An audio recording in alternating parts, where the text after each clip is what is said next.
All right, guys, here we go. We got a beautiful video from Jabroney, the Rock himself.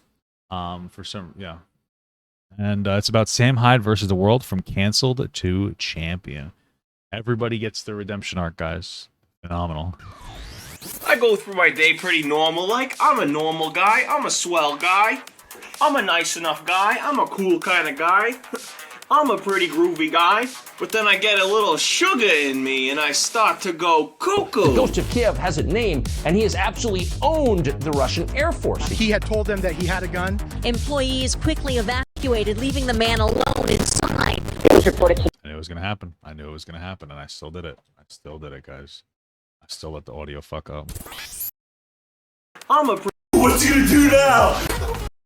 To me, name, But then I and he has absolutely owned the Russian Air Force. He had told them that he had a gun. Employees quickly evacuated, leaving the man alone inside. It was reported to me that he's actually not from this community. Apparently, his name was released as Sam Hyde. Oh my god! Ooh, what's he gonna do now? What's he gonna do now? I was in Rwanda. I was with a little startup you may have heard of, Tesla. You've probably heard of a mysterious Irish boxer calling out his son. That's not true, is it? Was he actually with Tesla? Why do I potentially believe that? I don't know.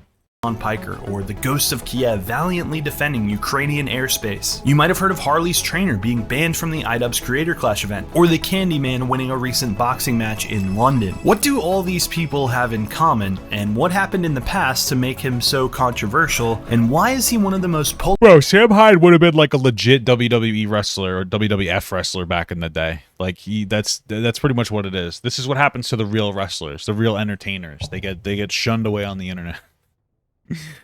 That's all that happens, dude. polarizing figures on the internet today? They would have called him like Tommy Tesla or something. Why is everyone talking IRS about man. Sam Hyde? Are we in the good timeline, Sam? I think it's the glasses, honestly. We're about to be in the best timeline. Mark my words. It's so weird. Sam is from New England and went to college at Rhode Island School of Design, the same college as people like Seth MacFarlane and James Franco. Sam wasn't a big fan of college, and by the time he graduated in 2009, he was totally disillusioned with it, saying his dad had paid $250,000 for him to study stuff he could have learned on YouTube. In 2011, over half of college grads under age 25 were unemployed. What? That doesn't make sense. The same year, Sam and his friends Nick Rochefort and Charles Carroll. I mean, that's because school systems really push you to go to college, but you don't really, like, I mean, if you have an idea what you want to do, go to college for sure. But, like, a lot of times you don't need to go to college. Go get a real, job. Yeah, basically. Go get a trade or something, you know? Like, my fucking guidance counselor didn't direct me to do it. Like, if they said something to do with computers, like, oh, do you like computers? Do you want to do something with computers? I would have been all over that shit. I would have been doing a very different job right now. I probably would have been a computer scientist already, and I would have been a lot happier. Carroll started a comedy group they called $1 Million Extreme, or MDE. The group posted regularly on YouTube, and the content varied from Sam giving monologues on different topics to doing sketches as different comedic characters. But one of the most popular series— Wait, who was that? Monologues on different topics to doing sketches as different— That guy just looked like Theo Von for a second. That's why I rewound it. Comedic characters. But one of the most popular series the group posted was Kickstarter TV. Sam would find the most memeable Kickstarter people asking for money and then put them on blast for content. Coincidentally, there was another YouTuber with his own series at the time who was doing almost exactly the same thing. That YouTuber's name was Ian. Was iDubbbz actually putting them on TV though, or was he just making videos about them? AKA iDubbbz, and his series was called Kickstarter Crap. Reviewing all these Kickstarters gave Sam an idea. But it's not a scam. The whole plan from the get-go was to deliver a game and have it be sort of laced with like MDE humor. MDE was making their own video game, crowdfunded on Kickstarter. Nice. They asked for $7,500 to make a My Little Pony dating sim game, and their intent— Is that legal? A My Little Pony dating simulator? That's fucking weird, dude. Target took the bait: hoof, tail, and saddle. There's a lot of crap to sift through on this one, so buckle up. No Dark way. Skies, an epic brony dating sim. Let's meet the ponies of Royal Pony Academy here in Sears City.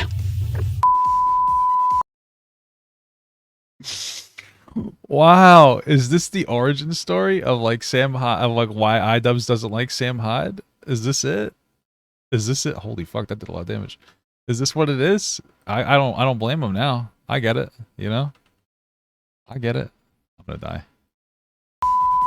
My name is Pumpkin Pie, and I'm the smartest pony in the whole school. Ian's video was the same as the rest of his Kickstarter crap series, a scathing dunk on who he believed to be some scummy people posing as indie devs trying to swindle people out of their money. What he didn't realize was that Sam Hyde and his crew were behind the whole thing. Sam then copyright claimed Ian's video where he talked about the game. Why? Behind the scenes, Sam had offered Ian a way out. Sam wrote in an email to Ian that he would release the copyright claim if Ian met certain terms, but Ian— Well, this seems like a false copyright claim. You know, I know a lot of people in like the YouTube community like Sam Hyde a lot. It's like, oh, funny stuff, teehee, like, you know.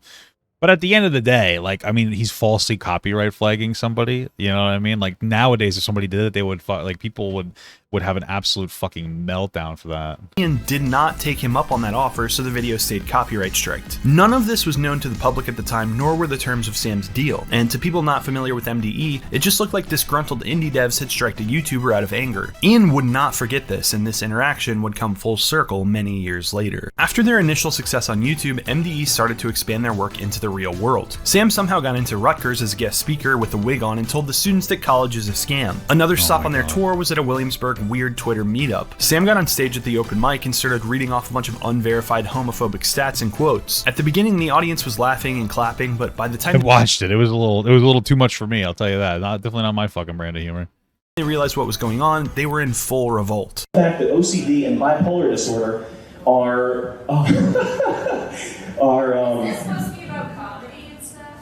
well, I'm trying to get a message across here because I understand you guys have seen some funny stuff, and maybe you're ready for some sort of thing that's, you know, a little bit more intellectual. I don't know. Sorry. If you don't like it, you can leave. Go ahead. Well, I'm having a big laugh too, just looking at you, man. Have a nice night.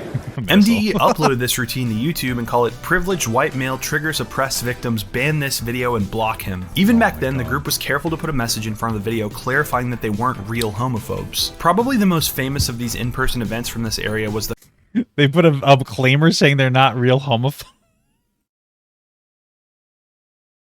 I feel like you can't, it's hard to do that if you make like a ton of like really homophobic jokes.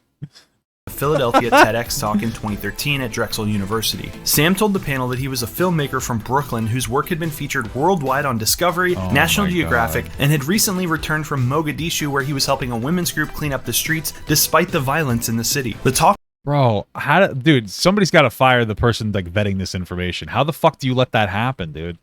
Like, he just says the thing and you're like, yeah, all right. Yeah, this has got to be true. It doesn't make sense to me. Was called 2070 Paradigm Shift, in which Sam lampooned TED Talks with pseudo-intellectual stories and dark jokes. MDE started to get media attention around these in-person events, and PhillyMag.com reported that TEDx Drexel had been pranked. It was also around this time that MDE's fanbase started one of the longest-running in-jokes on the internet today. Anytime there's a mass tragedy or heinous crime, fans would submit Sam's pictures to reporters and news outlets and claim he was the prime suspect. Trolling journalists became something of an art to MDE and their fans, and this would become one of Sam's defining characteristics on the internet. In late 2015, MDE let fans know they were pitching their sketch comedy to TV networks, and in early 2016 they finally got their big break. Adult Swim signed the trio to a 15-minute time slot with the name $Million Extreme Presents World Peace. The show satirized anything the trio thought was funny, from 2000s emo band culture to office politics. It was irreverent, unhinged, and fit right in with Adult Swim's lineup at the time, which included shows like The Eric Andre Show and The Tim and Eric Awesome Show Great Job. World Peace was the highest rated show on cable in its time slot, and had as many viewers as The Eric Andre Show. Can I just say though, I used to love Tim and Eric. I've never seen them on there. I mean, like, but I used to love Tim and Eric. Eric Andre's pretty funny too. But like, what the fuck happened to Tim Hiker, bro? He's like fucking weird now. Like, I don't know. He just does like weird shit. He doesn't really do content anymore. His funny stuff is so funny. Yeah, I don't know. Making it a massive success commercially, but some of World Peace's sketches would end up getting them a lot of backlash. One article that's commonly attributed with kicking off the chain of events that led to the show's demise was released in August. It was titled, "The Alt-Right Has Its Very Own TV Show on Adult Swim." In the article, BuzzFeed labels Sam as a quintessential alt-right Twitter user who supports Donald Trump, hates Hillary Clinton, and more. BuzzFeed called Sam for— Damn, that's all that passes for being alt-right? Like fucking being a normal human being? I'm just kidding. I don't like Donald Trump, but who the fuck who likes Hillary Clinton? You know what I mean? Like that doesn't make any sense to me. Quote for the article, and he attributed all of the tweets and Reddit posts to his assistant. So, Sam, let me ask you a couple questions if you don't mind. Yeah. Do you consider yourself a member of the alt-right? Of Adult Night? Of the alt-right. What is the alt-right? Is that some sort of indie bookstore? The show ended up getting canceled after just one season, but there was more to the end of World Peace than met the eye. Sam would call into fellow Adult Swim star Tim Heidecker's show to discuss the cancellation of World Peace. According to Sam, Tim had played a large role in getting World Peace shut down. Really? So I have heard that you campaigned to get our show taken off the air. That is wrong, Sam, and listen to me. It is wrong. Now, I have expressed, like I've said on the show many times, I've expressed to people there and to people around me that I've been, attacked online by people in your name. I don't know if it's you or whoever it is, but it's people saying, fine, it's not you, but it's people over and over again, a coordinated, consistent, nasty, violent, violent death threats, all that shit coming at me. And all I've ever said to anybody about the subject was, well, that audience, has like, an issue. That has an issue that doesn't seem to be dealing with. Tim did later go on to admit that he had supported his. Okay, I mean that is fair. Like if he's getting isn't that one of the most unfortunate parts though? Like your fans can fuck you over so much more by being so toxic. You know what I mean? Although I wonder how much of the toxicity he kind of supports at the same time. Friend at the network when he made a push to get World Peace canceled, but only because he supported that. He actually? That he had supported. An issue.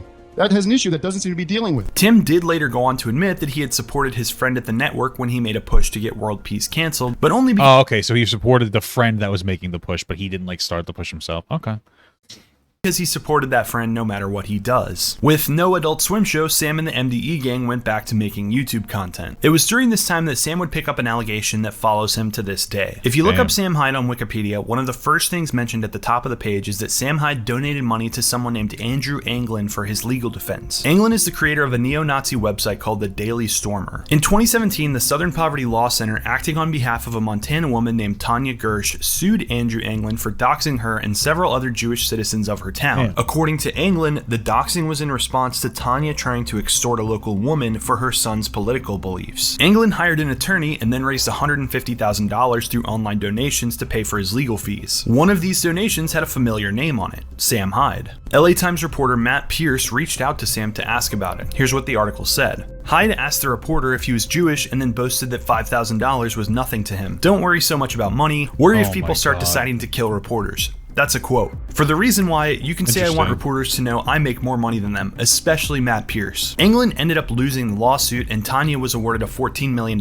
judgment. To this day, people debate if it was actually Sam at all who made the donation. It could have just as easily been someone claiming to be him. This is the internet after all, where every mass casualty event since 2015 has been attributed to Sam Hyde, usually with all the comments saying he can't keep getting away with it. And trolling the LA Times is right up Sam's alley. One thing is for sure though, Sam was making more money than Matt Pierce during this time. Between YouTube and other outlets, Sam continued growing his cult following and creating content. This did not last long though, as the group's YouTube channel was banned in 2018, followed shortly after by their subreddit. Sam's conversation with Tim Heidecker a year earlier seemed prophetic at this point. As far as the mainstream internet was concerned, Sam Hyde faded into obscurity. I've had shows... Well, not for nothing, but for the past however many years, let me tell you something. Fucking TikTok is full of Sam Hyde in the fucking corners of the internet. They get lots of views, but it's not mainstream. It's crazy. Fan 12 just Thank you for the sub, brother. I'm gonna mute that. 21 months. 21 months, Father Gut, love you. Thank you so much. I'm just gonna mute it now after that one. Canceled. Everyone gets shows canceled. You can feel bad about it. Pick yourself up. Make shit. I'm blacklisted. I'm not canceled. I'm blacklisted. You know what that means, right? Damn. Over the next few years, Sam embraced being blacklisted. His fans spread his content across different channels, careful not to attract too much attention. He put out podcasts and other content behind a paywall for his loyal fans to tune into. Then, seemingly out of nowhere, a video clip surfaced where Hyde claimed that iDubbbz had flown to his home in Rhode Island to shoot a documentary about him. According to Sam, 9 months had passed since the filming, and iDubbbz still hadn't released the documentary. In an effort to recoup the 2 weeks and $15,000... Bro, that's fucking crazy. iDubbbz put him back on the map. And then he... Oh my god. Dude, honestly, because I know iDubbbz, like from what I see, iDubbbz has like a legitimate reason to dislike Sam Hyde, but you should have saw it coming. Like, I mean, like, especially if he knew that Sam Hyde was the one fucking with him behind the scenes in the first place, you should have kind of known that the dude was like, that he was gonna look for his opportunity and then just troll the shit out of you, because that's exactly what he did. It's fucked up though, because it seemed like Sam Hyde was just trying to, like, you know, get back with him in some capacity. He's like, yeah, let me do a thing with this guy. He's not so bad. That's what it seemed like to me. And then just kind of went off the fucking rails at that point. Sam spent to facilitate the filming, Sam said he was going to release the footage his people had. Once Sam and his friends finished editing, they dropped their version of the documentary in January of 2022. The next month, Ian released his version called Getting Away With It. Ian's intro ends with a reporter saying, if he's not the shooter, who is Sam Hyde? Presumably the goal of Ian's documentary was to answer that question, calling Sam mysterious and unwieldy. The documentary starts with Ian and his crew arriving at Sam's office and meeting Sam's crew. In his director's commentary, Ian says he was confused why there were so many people there and what their jobs were, since Sam's videos didn't look like they had the production value to employ all these people. Later, Ian got to meet Sam's girlfriend, Danny. I guess that's a good question. Like, what is it? Why does he have all those people? I mean, I guess I imagine Sam Hyde's pretty successful. I wonder how successful he is about behind his paywall. Just stick a camera in her face immediately. That's my girlfriend that you were asking about. Hi. Please don't flirt with iDubbbz. When did I pick my nose, bro? I don't think I picked my nose at all. If I did, then I'm just gonna leave it in for just so I can you know, maintain consistency. I've been fucking grabbing at it. But Hi. You're Danny? Yeah. You look anemic. But Anemic? yeah, a little bit. We look alike though. It's kind of weird. Ian said seeing Danny do drugs in the condition she was in was very sad. Later, Sam took Ian under an overpass to box. It was obvious that Sam had been training a lot and was taking boxing seriously. Sam would later claim that this little sparring session put the idea in Ian's head to do his own creator boxing match. All of this climaxes in an interview where Ian and Sam finally sit down face to face. Right out of the gate, Ian asked Sam a question he had been holding inside for 7 years. Do you remember our first interaction? No. Oh, so he did remember the interaction. Yeah, what are you doing? He probably shouldn't have fucking... he probably shouldn't have had the guy come on. You don't? No. I have very bad memory, though. Yeah. Was it bad? You remember making a pony game? Yes. There were some creators at the time who made videos about this fake pony project. Yeah? Yeah. Were you one of them? I was one of them. What did I do? Do you have any guesses? Did I say fuck you or something? No, you copyright claimed the video. Really? Yes. And then you sent me an email. I mean, I don't do most copyright claims. What was the email? The email was, I will release the copyright claim on your video if you can send me a video of yourself squatting 200 pounds below parallel. Why didn't you do that?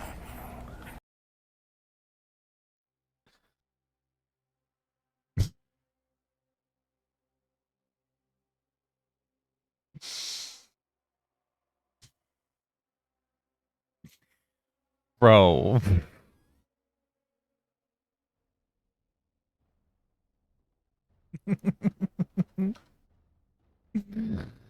I'm sorry, that's just so funny. It's so fucking juvenile. It's so fucking juvenile, bro.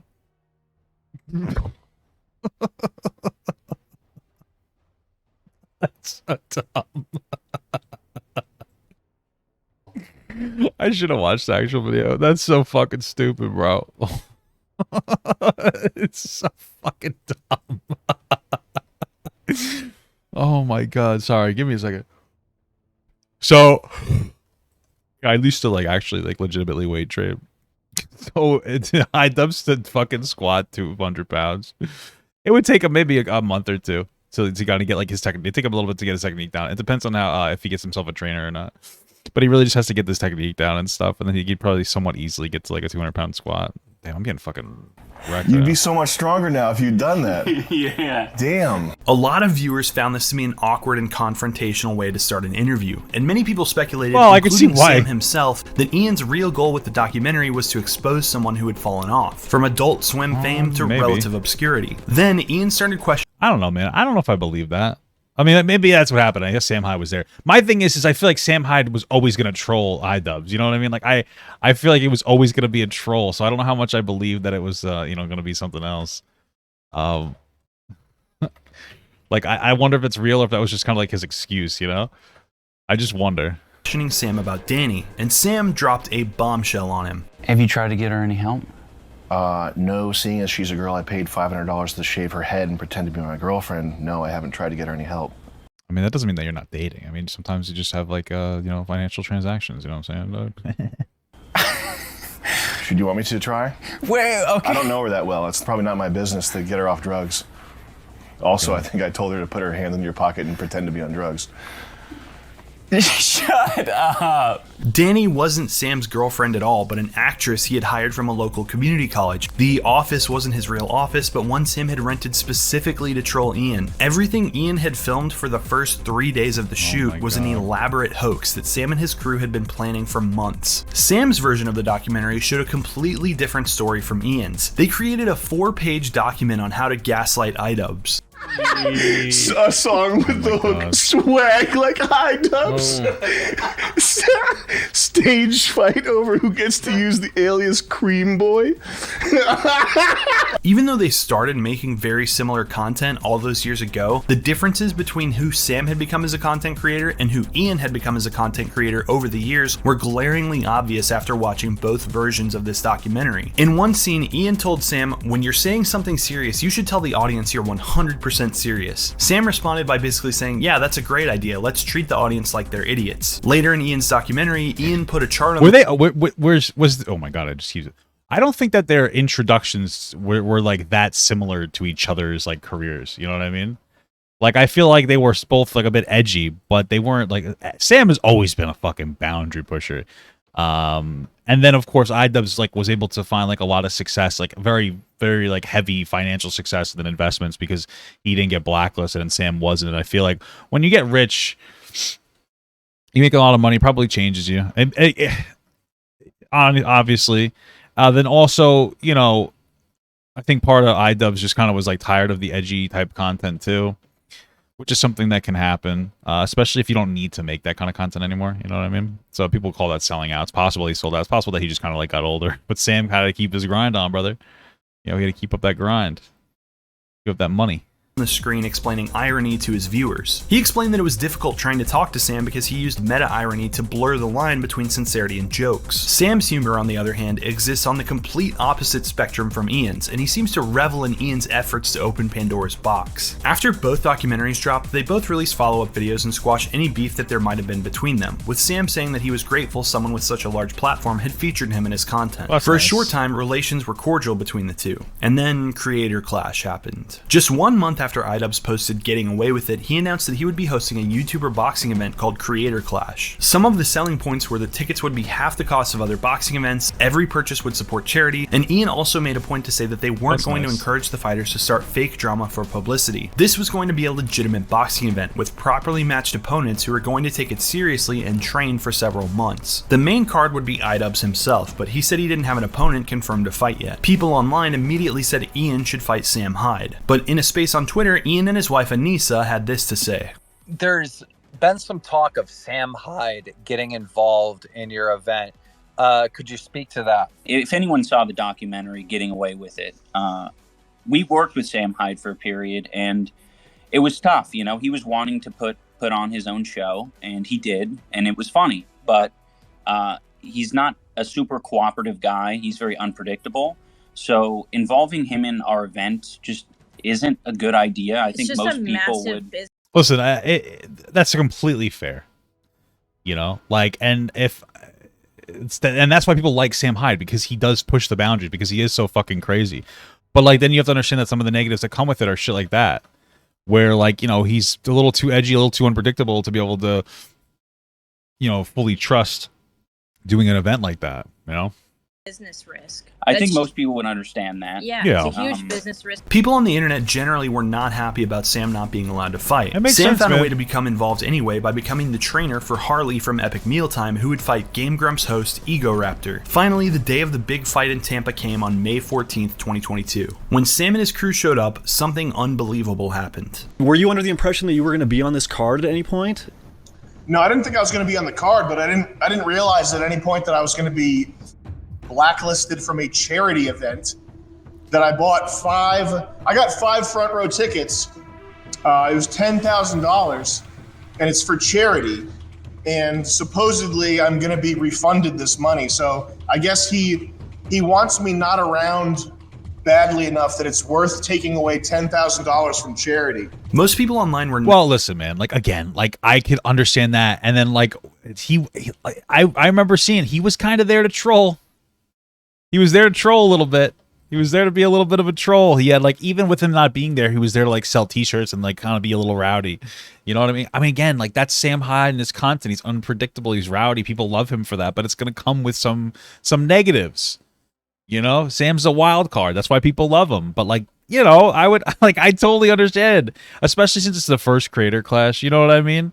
It's kind of hard. I feel like it's not that personal either. You know, it's not that personal. It's just difficult to be able to kind of rein him in. Not happy that Sam had been kept out of the event, but others were more understanding. Even without his trainer present, Harley ended up winning his fight via TKO. Creator Clash was a massive success, selling out the Youngling Center in Tampa, selling over 100,000 pay-per-views, and raising $1.3 million for charity. Even after being locked out of such a notable event, Sam wasn't ready to give up on boxing just yet. Just a few months later in August 2022, DAZN announced their undercard for the hotly anticipated KSI vs Alex Wasabi fight. One fighter immediately stood out above the rest.